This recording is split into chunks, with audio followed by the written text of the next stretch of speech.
Police station വരുന്നവരോടും പ്രതികളോടും മാന്യമായിട്ട് behave ചെയ്യണമെന്ന് നിങ്ങൾക്ക് DGPയുടെ സർക്കുലർ ഉള്ളതല്ലേ? ഒന്നാലോചിക്കുമ്പോ മാഡം പറഞ്ഞ് വളരെ ശരിയാണ് കേട്ടോ. ഉദാഹരണത്തിന് ഇതാരാണ് മാഡത്തിന്റെ? My husband. ഓ, മാഡത്തിന്റെ ഭർത്താവ് മാഡം കൂടി വൈകുന്നേരം നടക്കാനിറങ്ങുമ്പോ ഒരു അലവലാതി വന്ന് മാഡത്തിന്റെ നിതംബത്തിൽ കരുതലം അമർത്തി എന്ന് വിചാരിക്കുക. വാട്ട്? എന്ന് വെച്ചാൽ ചന്തിക്ക് പിടിച്ചു എന്ന് വിചാരിക്കുക. അപ്പൊ ഇരിക്കും പറഞ്ഞു തരട്ടെ. അപ്പൊ കണ്ടു നിൽക്കുന്ന മാഡത്തിന്റെ ഭർത്താവ് ചോദിക്കാൻ ചെല്ലും. പുള്ളി ചോദിക്കാൻ ചെല്ലും നമുക്ക് അറിഞ്ഞൂടാ. പക്ഷെ മൂക്കിന് നാളെ മീശോളൻ എന്തായാലും ചോദിക്കാൻ ചെല്ലും.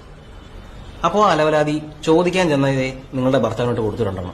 പോലീസ് സ്റ്റേഷനിൽ വരുമ്പോ ഞാൻ ഈ അലവലാതിയോട് ചോദിക്കുകയാണ്, അല്ലയോ മഹാനുഭാവ, താങ്കൾ അന്യപുരുഷന്റെ പത്നിയായ ഈ മഹതിയുടെ നിതംബത്തിൽ കരുതലം അമർത്തിയത് അങ്ങേയറ്റം മ്ലേച്ഛമായ പ്രവൃത്തിയല്ലേ?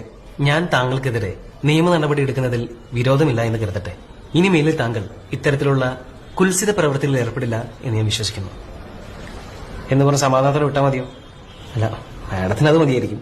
പക്ഷെ സാധാരണക്കാരൻ ഇവനിട്ട് 2 ഇടി കിട്ടണമെന്ന് ആഗ്രഹിക്കും. ഇമാതിരി ടീമിന് എന്റെ കൈ കിട്ടിയ ഞാൻ അടിക്കും, നല്ല ഇടി ഇടിക്കും. നിങ്ങൾ എന്താണെന്ന് വെച്ച് ചെയ്തോ. ഞാനേ പള്ളിയിലച്ഛനല്ല, പോലീസുകാരൻ.